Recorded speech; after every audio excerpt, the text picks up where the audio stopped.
Great. Hi, my name is Andy Marcus. I'm the Senior Vice President and Deputy General Counsel for Marriott Vacations Worldwide. The session this afternoon is we're going to talk a little about destination marketing. I'm pleased to have two distinguished guests in that area. Sean Doherty to my left, Alfredo Gonzalez to his left. And rather than me introduce you gentlemen, I'm going to let you each introduce yourselves and tell our audience a little bit about your background and what you're currently doing. All right. Well, thank you very much, Andy. Like you said, my name's Sean Doherty. I am the Tourism Director for the Punta Gorda Inglewood Beach Visitor and Convention Bureau. So we're the destination marketing organization for Charlotte County. That's how we kind of brand ourselves as the Punta Gorda Inglewood Beach area. I am a double Gator. I got my bachelor's and master's degree here at University of Florida in exercise sports science. Started my career in the sports side of things, working for the Gainesville Sports Commission. Our role there was to really recruit sporting events into town and manage those. From there, I went on to the city of New Orleans to do kind of the same thing, where I was exposed to much larger events, of course, like the Super Bowl, Final Fours, and things of that nature. And then I decided I really missed the state of Florida so much that I was trying to make my way back. Finally was able to do that. So I thought I'd only maybe be in Charlotte County for a few years, and 20 years later I am still there, and I was able to make the move from the sales side of things to the director side. So it's been a great ride. Great. Alfredo? Well, my name is Alfredo Gonzalez. I am the founder of a consulting firm that I started back in 2017. After a long career, actually very similar to Sean in destination management, but my career actually did start more on your side of the world with Marriott. I started with Marriott in Orlando back in the late 80s, and I did my career path thinking I was going to be a general manager, and little did I know that I was going to join the sales team, and once you get into the sales world, you don't look back. And that hotel experience brought me into Greater Fort Lauderdale, who at the time was looking for a director of international. And given my experience of working with Marriott, it was a perfect fit. And so I worked for Greater Fort Lauderdale for about 15 years. I was their VP of Global Development. After that, I joined the team in Washington with Brand USA, which is an amazing opportunity to really represent in the destination management world, go from county to national was a huge jump, but an amazing experience. Much like Sean, I got homesick, and I decided to move back to Florida, and I joined the Visit Florida team in Tallahassee as their VP of Global Development. Again, we'll probably discuss that further about how we market a destination, whether it be a city, county, state, or national, but. After Visit Florida, I left Visit Florida and I joined a group that really wanted to do more of assisting the industry. 2017, 2018 were unique years in the travel industry, and we created AG Hospitality Group. Right off the bat, some of our clients, Discover Long Island, which is one of my main clients. Hometown. Wine, Water, and Wonders of upstate New York. So a lot of the work that I do is up in upstate New York. I do have a contract with Frontier Airlines on their route development, which is my passion, is actually the aviation side. But really, all that ties into one thing right now, and it's the reason we're all here for. And it's the University of Florida. I'm a graduate from the school, and I think that this is probably one of those ways that this industry gave us so much, but it all started right here. And it's kind of an honor to be back to do it again, and you see that next generation. So I'm super excited that I'm actually in this role right now and be able to participate with all of us here at the University of Florida and the EFTI team. Great. Well, let's level set a little bit for our audience, because I think people who are going to be looking at this, they're going to have varying levels of experience and knowledge about our industry. So let's just start very basic. Destination marketing or destination management. How is that different than kind of the regular marketing that various hospitality companies do? Well, for us, being the destination marketing organization for the county, Charlotte County, we don't really focus on any one individual or individual properties or attractions that much. I mean, sometimes we work them into our marketing efforts, but we're not specifically calling out any of them. We're really looking at the more holistic approach of marketing the entire destination. So it may be our beaches, it could be in any other our nature attractions, but we kind of stay at that level to kind of really tell the story of our destination and really how are we different from other destinations, because there's a lot of destinations within the state that are similar, but what's our differentiators there? That's kind of our job, is try to get that out there and to raise the overall awareness of our destination too, because everybody knows Orlando, everybody knows Miami, everybody knows Tampa. Not as many people know Punta Gorda, Inglewood Beach. I mentioned before I worked in New Orleans. Everybody knows New Orleans. It's a totally different thing that I went through there from the sales side of. Right. It wasn't really selling the destination. Everybody knows New Orleans. It was trying to fit them into all the other chaos of everything else that goes on in New Orleans to make sure they could fit in there, get the hotel rates that they needed at any given time. But once I moved back to Florida, where I am now, it's the exact opposite. It's really trying to constantly raise that awareness to the masses, and like I said, differentiate us from other destinations. What's interesting is that in destination marketing, we actually don't sell anything. We don't own the product. The product is owned by our hotels, our attractions, our restaurants, our retail outlet partners, and so in a way, we actually sell an idea. We sell an idea, and we, like Sean does, his idea is different than your neighbor. And we live in an extremely competitive world where a beach is a beach is a beach. And you can't just say, oh, we have the best beaches. There's beaches globally. Same thing with attractions. There's roller coasters all over the world.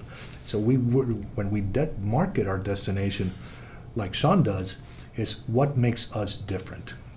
Maybe not better, but different. And in today's world, that's what people are looking for, is the experience. Well, let's talk, because it's an interesting question. So to the extent that these destination marketing organizations don't own any product, who's behind it, who's funding it, and why are they doing it? Great question, and it kind of depends on, there's different ways that DMOs do get funded and all. The way we are part of we're a government department. We're part of Charlotte County government, and so we are funded fully by the motel tax, or people have referred to as the bed tax, which generally will be anywhere between 3% and 6% depending on your county. We levy a 5% tax on anybody staying in an accommodation, whether it's a hotel, motel, resort, vacation home. As long as it's less than 6 months, right, they're subject to that tax. So that's really how we're funded, and we were able to take those dollars. So the great thing is that no locals are paying into that tax, and I've had to correct people from time to time when they say, I don't like this tourism stuff. It clogs up our roads and everything, and I don't think my tax dollars should go to that. I said, well, guess what? Your tax dollars are not going towards that. So it's always a great opportunity to be able to educate people at that point in time when they complain about that. But so it's a great formula in that the more successful we are, we essentially are generating our own funding. But there's other models. So Yes. you have the county model where it's all bed tax, and then you have the private model, which is all membership. That's when the community buys in their part, or there's the actual mix of both. There's public-private. Public-private partnership, and that way, so the funding mechanisms could be very different based on the county. Yeah, and just you've laid out a couple of different funding mechanisms. Are there kind of pros and cons to each without drilling down too far? Are there advantages, disadvantages? Just any thoughts on that? I think with anything, I think there's pros and cons of everything. I would say the con of having dues is you've got to have someone constantly beating the street to get those memberships signed up, and then you've also got to make sure that you're doing stuff for those individual parts. Like I said before, the way we're funded, we represent everybody, every hotel, every restaurant, everybody. We try to do that equally, and are taking that more holistic approach of promoting the destination. If you've got members, you run the risk of having people banging into, hey, what have you done for me lately? Yeah. That can be a little challenging for ones that are set up that way, I believe. But yeah, I mean, on the other side of it, with the bed tax, it seems that every year in the legislative session there are ideas that the legislators have about how could we maybe use this tourist development tax differently, or in addition to how can we expand the use of that. And we constantly have to fight against that and kind of educate them that, hey, you're gonna kill the goose that laid the golden egg. That what we're doing is with that marketing, there's an ROI to that. To bring those people back in that are going to pay back into it. If you just start siphoning off of that to use it for lifeguards or public safety or other kinds of things, that's less money that can go back into the marketing cycle. Right, and just to be clear for the audience, the reason that government is interested in doing that and funding it is because it brings economic impact back to the community. It brings, more hotel rooms and more restaurants and more souvenirs and the like. So absolutely, the ROI is great. Yeah. If you look at it from that ROI standpoint, yeah, exactly. It creates some positive economic impact, but it also does a couple other things. It creates or supports jobs, and Job I mean, creation. huge job supporter in our county. So there's a lot more other things. The one thing I always tell our residents too is that it saves them on their taxes. If you look at it from the state level, Florida is one of, I think, 9 states that doesn't have a state income tax. Right. A primary reason why is because of all the tourism that's generated around the state. So people can relate to that. If you say, hey, this lowers your taxes, oh, wait a second, I might be on board with that. And then on the membership side, it's not like you should alienate any given business from being part of the tourism offer, but there are some products that really don't need to be like a member of a CVB, but they feel that they have the right to do it. And what it is basically the right to say, what did you do for me? And that's when it gets tricky. I've always believed that the county model has always worked. We work hard to bring more visitors. The visitors leave more dollars behind. It creates a growth opportunity, and it stays within the county. So I've always believed in that model, even though we have to live with others. Right. I agree. We talked a little bit earlier about kind of the model where there's a government model, basically taxpayer-funded model, and there's a partnership model. For the taxpayer model, what role do local hoteliers and local attractions play in kind of developing your strategy for marketing of the area? Yeah, that's a good question. And what we have what's called a Tourist Development Council. It's a 9-member council that's part of the state statute that you're required to have this board. There's hoteliers on it. There's restaurateurs, people that run attractions. There's even a couple politicians required to have a county commissioner on it and a city council person on it and all. So we have bi-monthly meetings with them, kind of let them know what we're doing, always open for feedback, but that's not the only touch points we have. We are constantly trying to engage our partners in a lot of different ways, whether it's, hey, we've got this co-op marketing opportunity for who would like to participate in this. To me, if I'm one of them and I have any marketing budget at all, I'm going to say yes, me, Sure. please.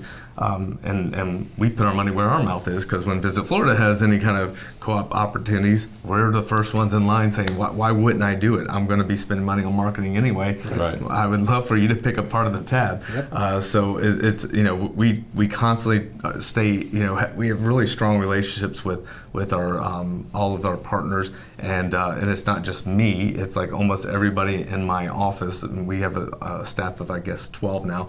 Almost all of them could pick up the phone and call almost any hotelier, almost any attraction, and they're going to know who we are.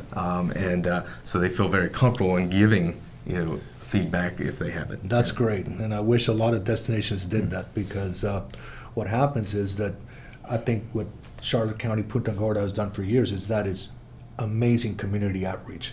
And I think it's a model that others should use, not only in the state of Florida, but others, because a lot of people don't understand what it is that we do.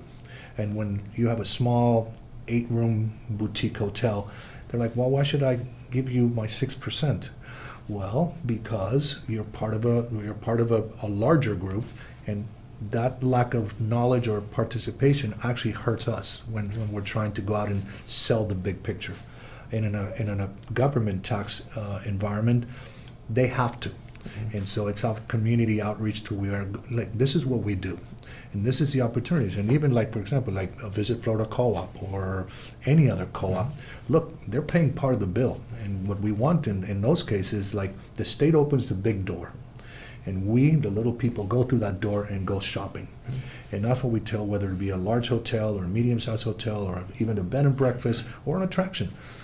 Minimize your investment and maximize your presence.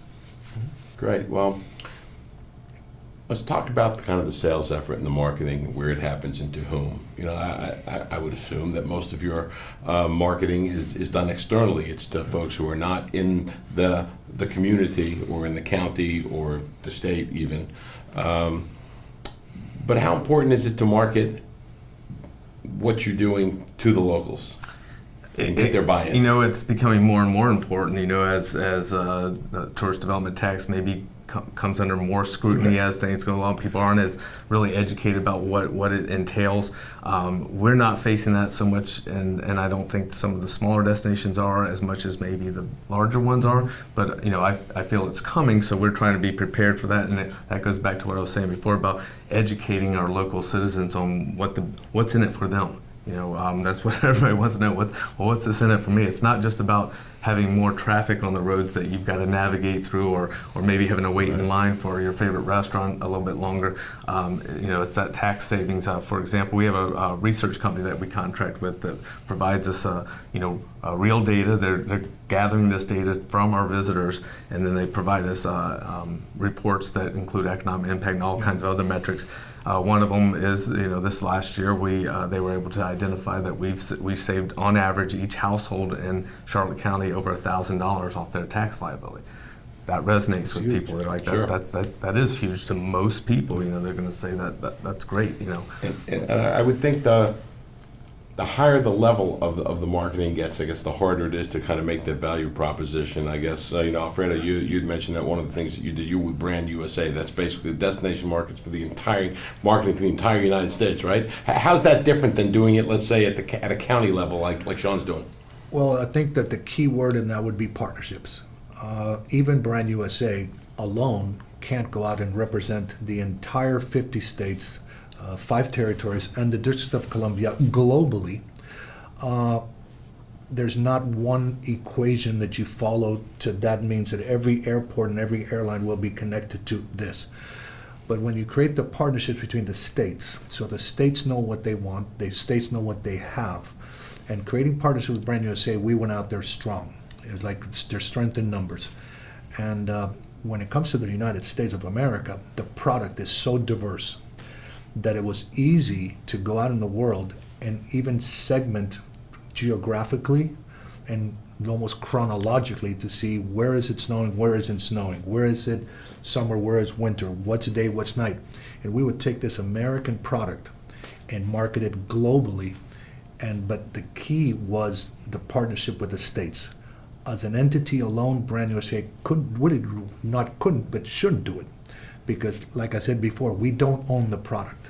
Right. The product's owned by the hotels and the restaurants. And it's in the second ownership level, the states would own the product. And that's how we did it. We actually tied our efforts with the states' offers, and we were able to blanket the globe, literally, with U.S. diversity of product. Great. So, Sean, let me ask, I want to direct this one specifically to you, because as a smaller, maybe lesser known destination than Orlando and Miami, how do you set your area apart, your county apart, and entice people who are coming to the state that they want to spend some time in Punta Gorda? I think it starts with not trying to be someone you're not. Not everybody wants to go to Orlando and go to the theme parks. They don't want those crowds. You got to make sure that you're being true to yourself, and making sure that I kind of joke around and say, yeah, it's about marketing what you don't have. We don't have traffic. We don't have maybe crime or overcrowded beaches or some of these things that some of the larger destinations have. So it's almost marking what you don't have rather than what you do have. Right. And there's been some trends that we've been seeing in some of the research that show that more and more people are looking for those off the beaten path type destinations. That plays right into our hands. That's great. So it's really about going out there and saying, hey, here's what we have to offer you. Right. And the other thing is, it's all relative. I mean, Orlando has to fill way more hotel rooms than we do. So we don't have to bring in as many people in order to have that same level of success from a relative standpoint either. So Here's a question for you. And it's a timely one, given the hurricanes that we recently had. How, as a destination marketing professional, how do you, in the wake of natural disasters such as the hurricanes we recently had, or maybe some man-made ones like the BP oil spill we had a couple of years ago, what strategies can you use to kind of mitigate the effects of those sorts of things and prevent significant downturns in tourism? So I think one of the most important things is to be diversified as much as you can, so that you're not, when I first started there, I've been in Charlotte County for about 20 years now, and I think when I first got there, about 98% of our visitation was in the leisure travel market. Since then, we've been able to diversify that. We really went strong after the sports tourism market, and now that we just opened, just under a year ago, opened Sunseeker Resort, which has over 60,000 square feet of meeting space, 785 rooms. We can go after the meeting and convention market as well now. So one example I would give you is back in 2008, we had the recession, and leisure travelers weren't traveling as much, or if they were, they weren't going for as long and they weren't spending as much. The corporate market from the meeting standpoint wasn't spending as much.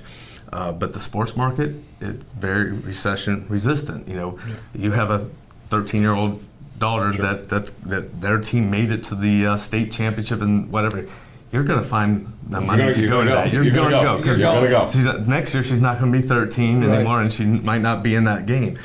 So it's a very, very recession-resistant component of the market. So it's really, I really think being that, and then also just from a financial side of it, is making sure that, like with any business, have healthy reserves. Have that rainy day fund so that if something does happen, and I always look back at red tide. We had a really bad red tide in 2018.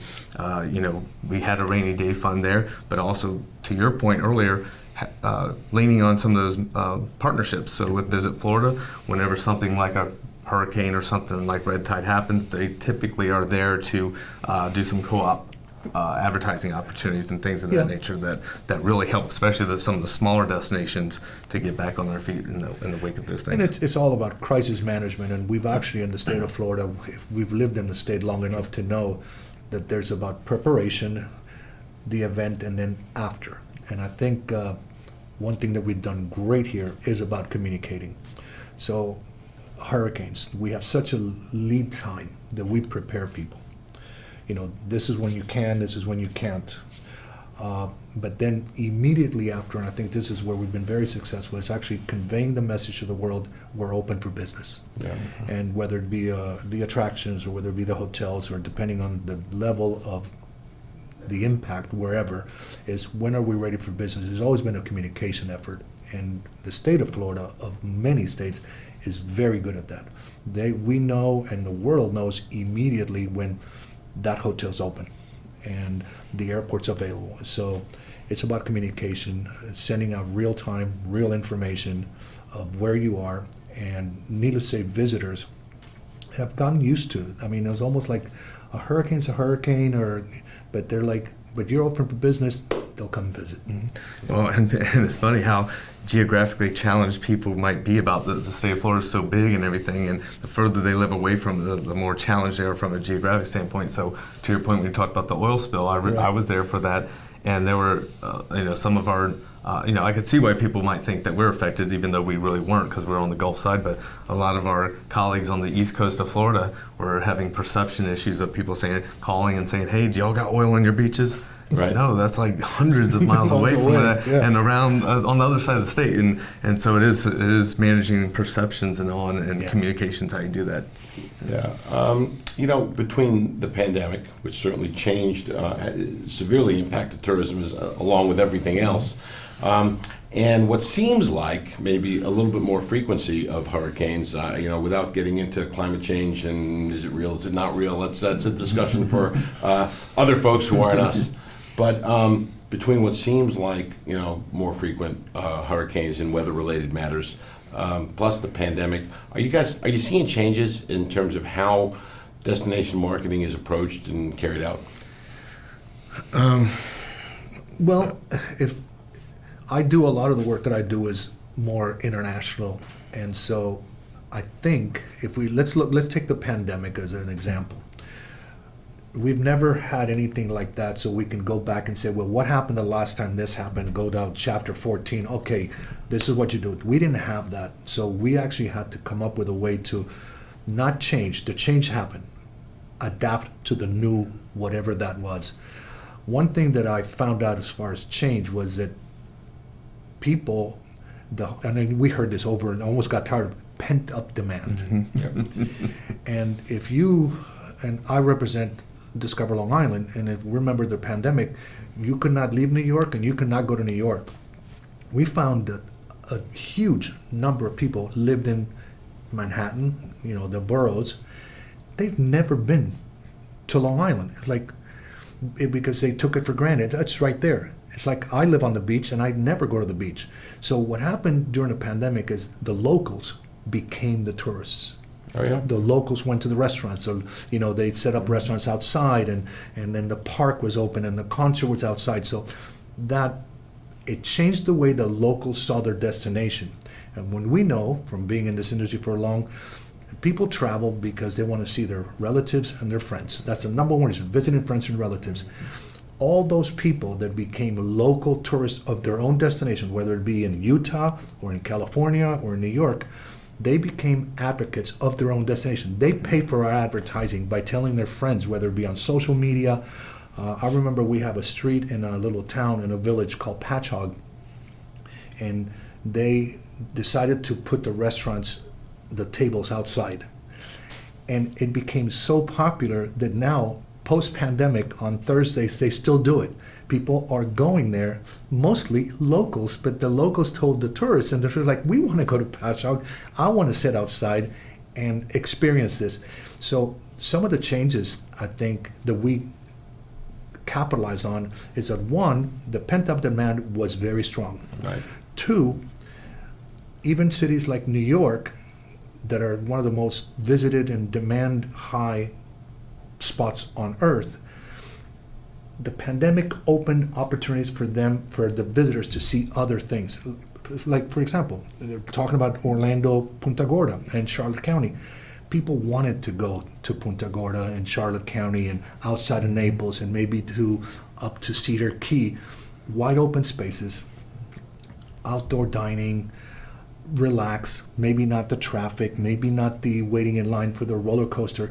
And those are some of the changes that I think the whole country is now taking advantage of, because we can now go out to the world and say, this is what's available, that it's not a replacement to this, but it's a complement to all of this.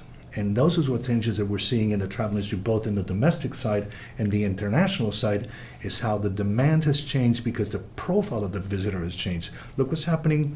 We used to count internationally party of 2. After the pandemic, it's party of 6, party of 7, party of 8.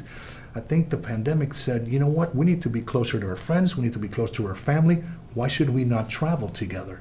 And we see, like, for example, on our statistics from the airlines, they're selling out like crazy. I mean, right now we need more capacity because the demand has not gone anywhere but up.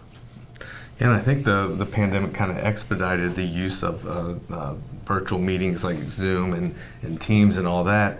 And through that whole process, people like in New York, they couldn't go outside really or go anywhere, and they would come down and stay in a vacation home For on the 6 beach, weeks. and they could still do their work. Right. And so now that kind of has transitioned where people has nothing to do with a pandemic or anything like that. They would say, you know what, I can go instead of going on a week vacation, I can go on a 3-week vacation, take my laptop, and still get all the work that I normally got done before. Still get And done. even the big players in the industry. So if you look at if you booked an airline ticket recently, and you finish your booking, they'll do a survey and they'll ask you, are you traveling because you're able to work remotely? So they know that big change that basically changed the way we worked, being in an Right. office Monday through Friday, is no longer the case. An airline looks at us and said, look, we have people that are remote, they want to travel, they want to go, they want to work and play at the same time, which is what's being done right now. So those are changes that the pandemic hurt us a lot, and I'm sorry for all the losses. But then again, there's always the ray of sunshine that comes back in that, and we learn that lesson. What should we do next time? But also we now have to say, what do we have as a product? And what do we have as a traveler, and what's their profile? What are they looking for? What makes them happy? And I think we learned that all from the pandemic. Let me ask, because that raises an interesting question. As a result of that, or other factors, are the basic elements of tourism changing? Hotels, airlines, attractions, are they doing things differently that is really kind of changing the way people think about their travel? Yes, and yes. I mean, No? Well, I'll let I you mean- expand on that. Thanks, Or we Sean. can't answer, can't answer for me. Oh, we can go to the next question if you No, want. I mean, Yeah. it has changed. The dynamics of travel have changed. Let's look at the airlines. The airlines now, we're playing with two different players, the legacy carriers and the low-fare carriers. And now, it used to be you only took a low-fare carrier because you're looking for a low rate.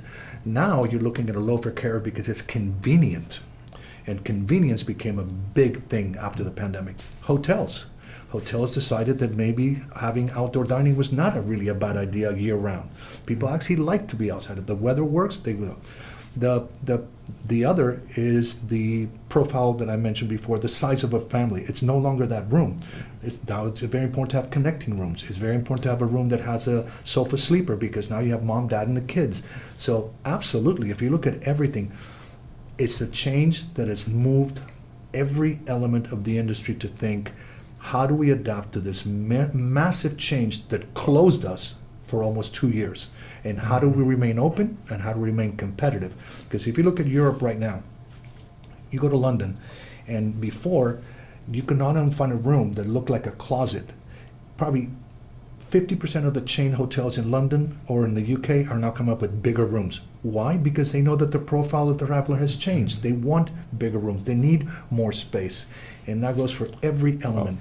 Well, that's interesting because that was really going to be my next question, which is, okay, we've talked a little bit about these external factors. We've talked a little bit about how airlines are changing and how hotels are changing and how attractions are changing. How are traveler profiles changing and consumer preferences changing, and is the industry adapting? As I think about this thing and all the things we've talked about, I'm not sure where the cause and effect is. Is industry adapting because profiles are changing? Are profiles changing because industry is adapting to these third party, to the external factors? So I'm not sure kind of the order, but what can you tell us about the way consumers maybe are thinking about their travel now that maybe is a little different than it was just a couple of years ago? I think kind of I touched on a little bit before is finding that off the beaten path location. Yep. People like to brag about where I found this place. They didn't find it. It was always there, but they love to be able to say, hey, have you ever been here? No. Well, I went there, and da, da, da. So people get in that kind of a competition now about Sure. where places they can go and things they've seen and what they've done, and also I feel like they're really more in tune and focused on trying to experience what the locals do. They would really want to really get involved with the locals and learn about learn what the locals are. I just went to Ireland back in July, took my family there, and that was the best part of my trip. Was we stopped at a little village between on our way from Galway back to Dublin, and it has the oldest Irish pub. So and Been it's there. named it's Sean's named Pub. Sean's Bar. I was there last I summer. had Yes. to go. I had to go. But that was the best part of it. Was I was sitting there talking with Sean? an old guy who had been coming to that bar since he said since he was 16, and I said, you mean 12, right? And he kind of winked, So but that just feeling that history of being in that place, and then chatting with the locals, just like, that was definitely a huge highlight of my trip. And I think people more and more want that. They want to kind of experience what it is the locals do and be part of the community for a short period of time. I think something that we could probably both identify is in one of the big changes in a post-pandemic environment is the actual process of booking travel. When we got to 2018, 2019, it was boom. Airlines were making money, hotels were, everybody was making money. Everybody was just, especially domestically, boom, booked. After the pandemic, one of the things that we've seen is the resurgence of the travel agent. And I think that's very, very important to recognize that these travel agents, whether it be home-based or from brick and mortar, have become very important. Because right after the pandemic, nobody knew, the consumer did not know what's still out there. Is it open? Is it closed? Can I get there? All those questions, the OTAs, your Expedias, your other companies, could sell you the product, but they couldn't tell you what the condition, is it okay, is it safe, so all of a sudden travel agents became super relevant because you could call your travel agent of choice and say, hey, Debbie, you know what, I really wanted to go to Croatia. Is it okay after the pandemic? Are the hotels open? Can you still get there from Italy, whatever? And that person said, well, you know what, I just finished a webinar from Croatia, and guess what? All the hotels are open, and hold on, let me help you. The other big thing about the travel industry and the travel agents was that right after the pandemic, people continued to do their bookings, but the airlines were not really quite ready for the system to be wide open, so the number of cancellations, a lot of the airlines were having problems with human resources, so all of a sudden there's not enough pilots, so the pilot didn't show up, so the flight's canceled, or the guy that drives the gas truck to the plane was not there, so that plane got canceled. So what happened was all these cancellations, all these incidents were happening in the industry, but there was no way to get a fix on it. So travel agents, let's say if you booked a Miami, New York, London, Paris, if one segment is gone, that consumer is basically out of luck. Not if they call the travel agent, Debbie, I'm stuck in London, my flight, hold on, let me rebook you somewhere else. That is something that's going on right now, and I like it because it gives you the human quality. Do you think it's going to stick? I think so. I think that there's this reliability factor.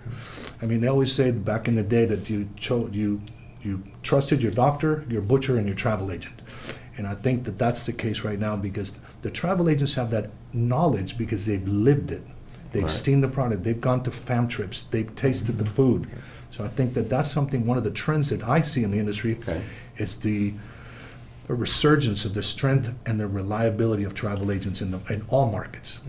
Great. Well, speaking about trends, artificial intelligence and data analytics are the buzzwords we hear kind of getting bounced around these days for making marketing and operations more efficient and creating more personalized vacation experiences. How, if at all, are these tools getting used kind of at the destination marketing level? So when you talk about destination data analytics, we use a lot of analytics to kind of help us make our decisions on how we're going to market, who we're going to market, when we're going to market to them. I mentioned before that we contract with a third-party research company that gathers a lot of data for us, but it's not just them. They provide us quarterly reports that give us a lot of information, and that's great. But we also, use Google Analytics and all kinds of other ones. A company called Arrivalist that can help track people that we know we've advertised to, and then it follows their device, so we don't know who the person name. It's not, we don't know. Oh, Andy Marcus is here, but we know that person had clicked on our ad, and now they're in our destination 2 months later, and they stayed for X amount of time. So it really kind of gives us a lot of insights and helps us to better use the marketing funds, because we can really hyper target who we're trying to reach out to. There's not a lot of wasted impressions.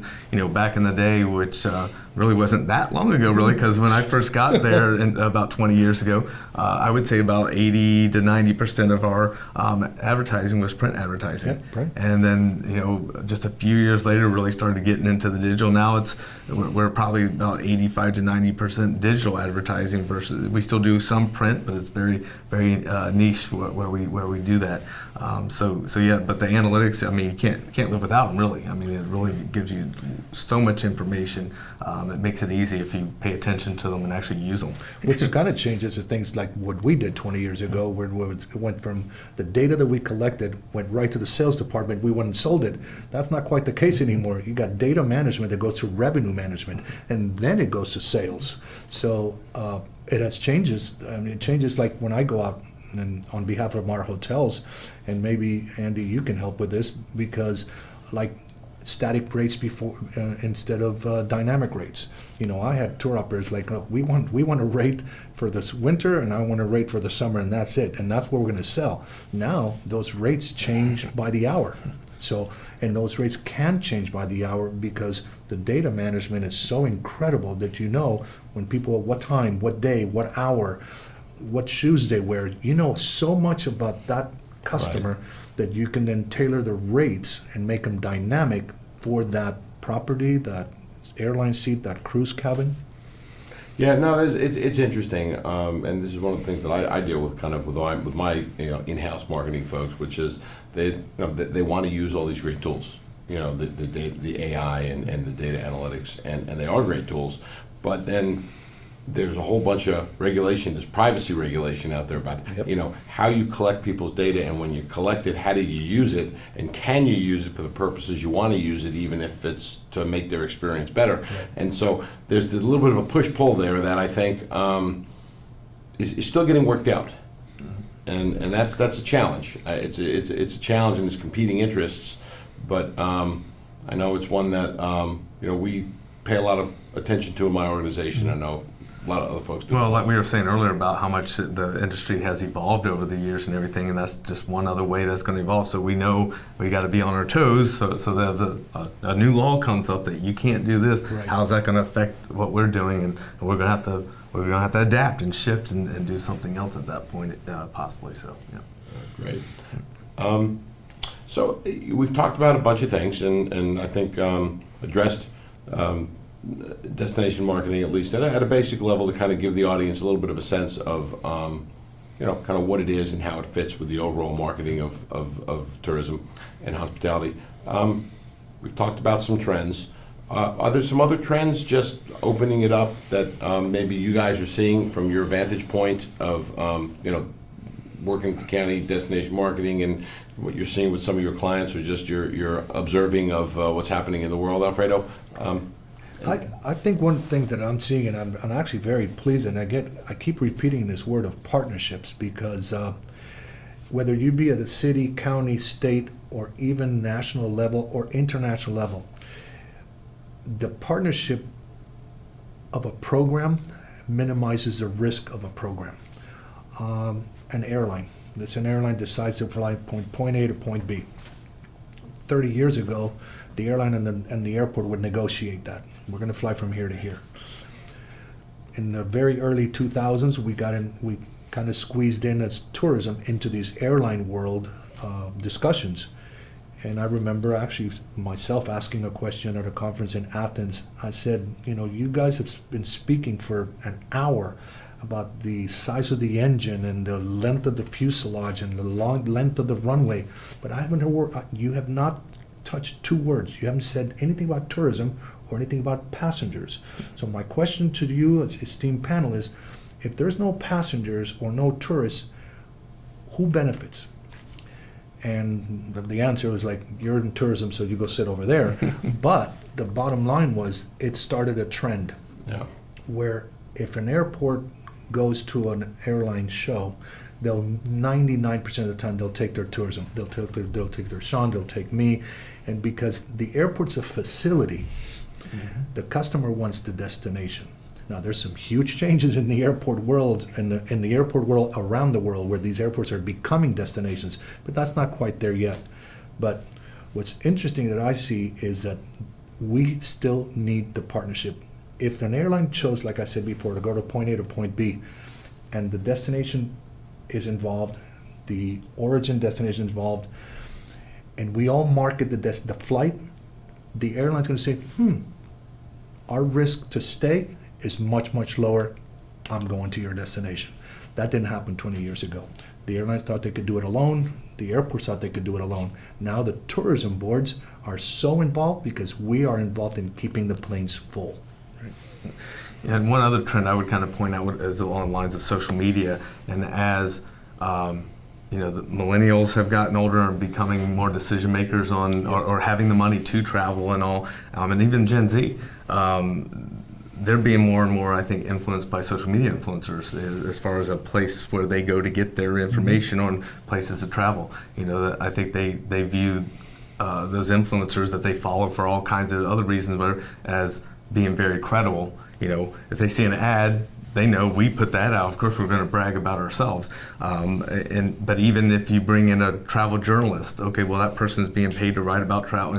This influencer in their mind could be just that they have the freedom to do whatever they want about whatever. So it carries a lot of weight and everything. So that's one area we've started to focus a lot more on is vetting some. We're not going to just take anybody and everybody. We have a process where we vet different social media influencers based on what they've done in the past and what their following is and that kind of thing, the demographic that they attract and all that. But that's one trend I've seen, that's pretty significant, I think, over the past couple of years. Yep.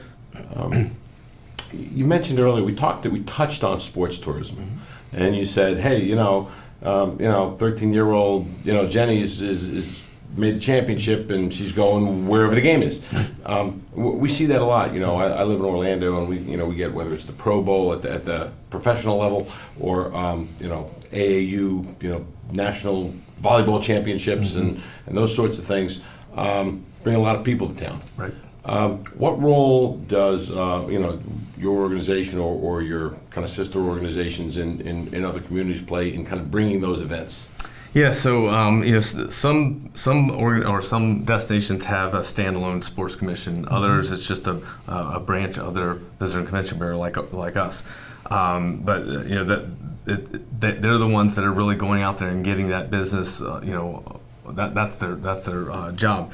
I lost my train of thought. Hold on. Gotta hit the edit button. Yeah, go ahead. No, I was just going to say what you were saying is that I'm reading into it. Maybe some of the larger communities have a standalone sports commission versus some of the smaller communities where really the sports. I'll say the sports destination marketing is part and parcel of the generic hospitality and tourism. Yeah, and what's kind of happened, I think, over the years, this is where I was going to go, is that sports commissions didn't really come into existence until late 80s, early 90s. Once people kind of realized, like I said before, that sports is a pretty recession-resistant market. Everybody wanted to be in that game, and so now there's hundreds and hundreds of sports commissions or arms of their CVB that do that specifically. So it's gotten to a point now that these sports commissions or tourism departments are partnering with their counties or with other organizations to build multi-sport venues that are specific for sports tourism, rather than relying almost solely on using the parks and rec facilities, which is what we're having to do right now. And there's a lot of challenges with that. Trying to work around schedules of making sure the locals have the use, the little leagues have the use, or whatever, and bringing in the stuff that we need to bring in. We're usually when we're bringing something in, we know anywhere from 6 months, a year or more out that we need that facility. So there's becoming more and more destinations that are putting more money behind going after sports, building these facilities and all, which of course increases the competition. But on the positive note is there's more organizers out there that are saying, hey, hey, I want to start up an event, and also there's a lot more events out there and kind of new sports. Pickleball. Sure. Pickleball has been one of the fastest Right. growing sports, and it continues to.